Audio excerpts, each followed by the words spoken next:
তো হ্যালো বন্ধুরা, তো এসে গেলাম একটা ছোটো মিনি ব্লগ নিয়ে। তো গত বছরের মতন এই বছরে গেছিলাম চণ্ডী মেলায়। আর আগের মঙ্গলবার দিন শুরু হয়েছে মেলাটা। আগের বার এত ভিড় হয়েছিলো, তার জন্য ঠাকুর দর্শন করতে পারিনি। তো আজকে এসেই ফার্স্টে ঠাকুর দর্শন করে নিলাম। তারপরে ঠাকুর দর্শন করে আমরা চলে গেলাম জলের মাঝখানে যে মন্দিরটা আছে সেই মন্দিরটা ঠাকুর দর্শন করতে। সেখানে নাকি সুন্দর দেখে মানে সুন্দর লাগে জলের মাঝখানে ফোয়ারিংটা। তারপরে এখানে ঠাকুর দর্শন করে আমরা বেরিয়ে পড়লাম চারপাশটা ঘুরতে। ফার্স্টে এখান থেকে বেরিয়ে আমরা তো এখানে সাইডটা ঘুরছিলাম। তারপরে এই সাইডগুলো ঘুরে ঘুরে দেখলাম। এখানে এবছর পার্কের মধ্যেও খাবার দোকান বসেছে।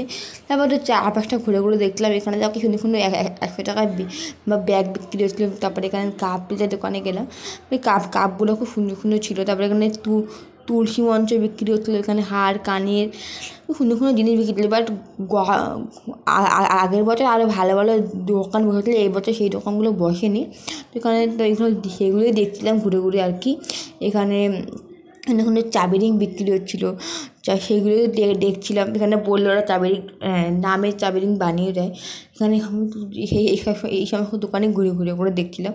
তারপরে এখানে একটা আচারের দোকানও বসেছে এবারে, সেগুলোই দেখছিলাম আর কি। তারপরে এখানে একটা ব্যাগের দোকান বসেছে 100 টাকায়। এবার সানগ্লাস সুন্দর সুন্দর সানগ্লাসও বিক্রি হচ্ছিলো 80 টাকা, 90 টাকা, 100 টাকায়, সেগুলো দেখছিলাম। তারপরে সেখান থেকে বেরিয়ে এমন একটা দোকানে গেলাম, এখানে গিয়ে ছোটোবেলার কথা মনে পড়ে গেলো। আগে ছোটোবেলায় মেলায় এলে আর কিছু কিনি এইগুলো কিনতে, মানে খেলনাবাটি। তারপর আমরা বেরিয়ে পড়লাম বাড়ির উদ্দেশ্যে। বাড়ি যাবার আগে এখান থেকে কিনে নিলাম জুস। তাহলে আমরা জুস খেতে যাই।